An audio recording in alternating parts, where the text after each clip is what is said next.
জেনাতের রেশ কাটলেও এখনো জঙ্গলমহলে দাপিয়ে বেড়াচ্ছে দলমার দাঁতালেরা। অবশ্য তাদের নিয়ে সংসার করতে হয় জঙ্গলমহলের মানুষজনকে। মাঝের মধ্যে আবার খাবারের খোঁজে তারা বেরিয়ে পড়েন লোকালয়ে, আর তাতেই শুরু হয় মানুষ ও হাতির টিকে থাকার লড়াই। শনিবার বাঁকুড়ার ছাতনায় ঢুকে পড়ে একটি দল ছোট বুনো দাঁতাল। তারপর ওই হাতিটি মধ্যরাতে পুরুলিয়ার পুঞ্চায় চলে আসে। সেই বুনো হাতির হামলায় রবিবার সকালে মৃত্যু হয় বাহাদুর মাহাতো নামে 1 বছর 75-এর বৃদ্ধর। তারপরেই ওই হাতিটি মানবাজার 1 রেঞ্জের জিতুজুরি গ্রামের হাতিপাথর সংলগ্ন শালদহির জঙ্গলে আশ্রয় নেয়। এলাকার মানুষদের সুরক্ষার্থে সমগ্র জঙ্গল ঘিরে দেওয়া হয়। পুরুলিয়া বন বিভাগ, কংসাবতী দক্ষিণ বন বিভাগ, কংসাবতী উত্তর বন বিভাগ, বাঁকুড়া বন বিভাগের বন আধিকারিক ও বনকর্মীরা ওই জঙ্গলে পৌঁছান।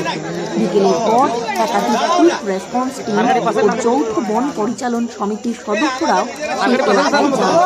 সন্ধ্যে নামতেই 3টি ট্রাঙ্কুলাইজার টিম জঙ্গলে প্রবেশ করে। হাতিকে লক্ষ্য করে চালানো হয় ঘুমপাড়ানি গুলি। প্রথম ঘুমপাড়ানি গুলিতে লক্ষ্যভ্রষ্ট হয়ে যায়।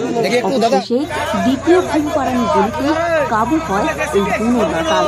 তারপর হাতিটিকে বেঁধে লরিতে চাপিয়ে বাংলা উড়িষ্যা সীমান্তবর্তী এলাকার জঙ্গলে ছেড়ে দেওয়া হয় বলে বন দপ্তর সূত্রে জানা গিয়েছে। এ বিষয়ে দক্ষিণ পশ্চিম চক্রের মুখ্য বনপাল বিদ্যুৎ সরকার বলেন, হাতির আক্রমণে যে বৃদ্ধের মৃত্যুর ঘটনা ঘটেছে তা খুবই দুঃখজনক। আমরা ওই বৃদ্ধের পরিবারের সঙ্গে কথা বলেছি। বন দপ্তর তাদের পাশে রয়েছে। কংসাবতী নদীর পাড়ে জঙ্গলটাই ছিল, তো আমরা দুপুর থেকে ওকে বার করতে পারিনি। বিকেলের দিকে একটু ফাঁকায় আসার পরে ওকে ওই ডাট করা হয়েছে। এখন এটাকে রিলোকেট করে দেওয়া হবে। এটা অ্যাকচুয়ালি মেদিনীপুর থেকে ঢুকে বাঁকুড়া হয়ে পুরুলিয়ায় ঢুকেছে।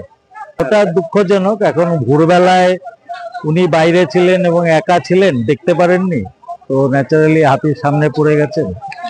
তো হয়ে গেছে, ওটা আমরা দেখছি, সব প্রসেস হয়ে গেছে। ওর পরিবারের সাথে আমাদের স্টাফরা যোগাযোগ রেখে চলেছে, কাজে ওটা নিয়ে কোনো সমস্যা সেরকম হবে না। রবিবার সকাল থেকে রাত পর্যন্ত 2 জেলার বন বিভাগের আধিকারিক ও বনকর্মীদের নাজেহাল করে ছেড়েছিল এই বুনো দাঁতাল। 2 জেলার বন বিভাগের তৎপরতায় ও সকলের সহযোগিতায় অবশেষে কাবু হয় দাঁতালটি।